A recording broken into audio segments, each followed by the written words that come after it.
ಬಡ್ಡಿ ಮಂಗ್ ಐತೆ ಇವತ್ತು. ಹಲೋ ಆಯ್ತು ಚಪ್ರಿ ನನ್ ಮಗನೆ ಬೇರ್ಸಿ ನನ್ ಮಗನೆ ಅಳ್ಕ ನನ್ ಮಗನೆ ಏನ ಬಂದಿರೋದ್ ನಿಂಗೆ? ನಂಗ್ ಬತ್ತಿರೋ ಕೋಪಕ್ ನಮ್ಮ ಮನೆ ಹತ್ರ ಇರೋ ಬೀದಿ ನಾಯ್ಕ ಸಾಮಾನ್ ಬಾಯ ಕಗಿಸ್ಬಿಡ್ತೀನಿ ಹಂಗೆ ಬೀಜದ ಸಮೇತ. ನಾನೇನೋ ಮಾಡ್ದೆ? ನಿಮ್ಗಳಿಂದ IPL ಸ್ಟಾಪ್ ಆಗೈತಲ್ಲ ಲೇ. 17 ವರ್ಷ ಆದ್ಮೇಲೆ ಹೆಂಗ RCB ಸಲ ಗೆದ್ದೇ ಗೆಲ್ಲುತ್ತೆ ಅನ್ನೋ ಒಂದು ಓಪಿ ಇತ್ತು. ನೀವಿಂದ ಅದನ್ನೂ ಕ್ಲೋಸ್ ಮಾಡಿಸ್ಬಿಟ್ರಲ್ಲ. ಹಲೋ ನೀನ್ IPL ಹೋದೆ, ನಾನು ಇಲ್ಲಿ ನೆಮ್ಮದಿಯಾಗಿ ನಿದ್ದೆ ಮಾಡಿ 5 ದಿವಸ ಆಗೈತೆ. ಮನೇಲಿ ರೇಷನ್ ಇಲ್ಲ, ಕುಡಿಯಕ್ಕೆ ನೀರಿಲ್ಲ, ನಮ್ ಕಷ್ಟ ನಮಗ್ ಗೊತ್ತು. ನಿಮ್ಮಿಂದನೇ ಆಗಿದೀವಲ್ಲ. ಅಲ್ಲ ತೆಂಗಿನ ಮರದ ಗರಿ ಕೆಳಕ್ ಬಂದಿರ ಅಲ್ಲಿ ಬೆಳಗಾವಲ್ಲಿ. ಮನೇಲಿ ರೇಷನ್ ಇಲ್ಲ ಅಂದ್ರೆ ಕಾಶ್ಮೀರ್ ಬೇಕು ನಿಮ್ಗೆ.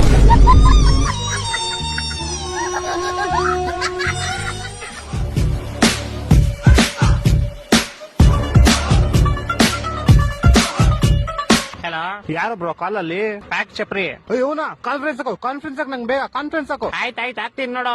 ಹಲೋ ತೂ ಹಲ್ಕ ನನ್ ಮಗನೆ, ಲೋಪರ್ ನನ್ ಮಗನೆ, ಚಪ್ರಿ ನನ್ ಮಗನೆ, ತೊಟ್ಟಿ ನನ್ ಮಗನೆ, ನಿಮ್ಮಿಂದ IPL ನಿಂತೋಯ್ತಲ್ಲ. ಕೇಳ ಮಚ್ಚ, ಅದು RCB ಲಕ್ನೋ ಮ್ಯಾಚ್ ಇತ್ತು ನಿನ್ನೆ. ಏನಾದ್ರು RCB ಗೆದ್ದಿದ್ರೆ ಇದುವರೆಗೂ ಔಟ್ಸೈಡ್ 7 ಮ್ಯಾಚಸ್ ಯಾರು ಗೆದ್ದಿರಲಿಲ್ಲ. ನಮ್ದು ರೆಕಾರ್ಡ್ ಆಗ್ಬಿಡೋದು ಅವತ್ತು. ಲೋ ನಿಮ್ದಾರು ಮ್ಯಾಚ್ ಕಂಪ್ಲೀಟ್ ಆಗಿ ನಿಲ್ಸಿದ್ರು, ನಮ್ದು ಗೆಲ್ಲೋ ಮ್ಯಾಚ್ ಆಲ್ರೆಡಿ 10 ಓವರ್ಗೆ 122 ಹೊಡೆದ್ಬಿಟ್ಟಿದ್ವಿ. ಬಿಟ್ಟಿದ್ರೆ 250 ಟಾರ್ಗೆಟ್ ಕೊಟ್ಟು ಆರಾಮಾಗಿ ಡಿಫೆಂಡ್ ಮಾಡ್ಬಿಡ್ತಿದ್ವಿ. ಅಂತ ಮ್ಯಾಚ್ ನಾ ಮಧ್ಯದಲ್ಲೇ ನಿಲ್ಸ್ಬಿಟ್ರಲ್ಲೋ. ಥೂ ನನ್ ಮಕ್ಕ, ನೀವು ಮನುಷ್ಯರ. ಅದು ಏನು ಡ್ರೋನ್ ಅಲ್ಲಿ ಮಿಸೈಲ್ ಕಳ್ಸಿರೋದು? ಅದು ಡ್ರೋನ್. ಇಲ್ಲೆಲ್ಲ ಯೂಟ್ಯೂಬರ್ಸ್ ಟ್ರಾಫಿಕ್ ಪೊಲೀಸ್ ಯೂಸ್ ಮಾಡ್ತಾರೆ ಡ್ರೋನ್ ನ. ನಿಮ್ ಡ್ರೋನ್ ನ ಬೀಟ್ ಮಾಡಕ್ ಡಿಫೆಂಡ್ ವೆಹಿಕಲ್ ಬೇಡ, ನಮ್ ಫ್ರೆಂಡ್ ಕಲ್ಲೋರ್ ನೋಡಿಸ್ಬಿಡ್ತಾನೆ. ಒಂದೊಂದಲ್ಲ ರೆಕಾರ್ಡಿಂಗ್ ಸಿಗ್ತದೋ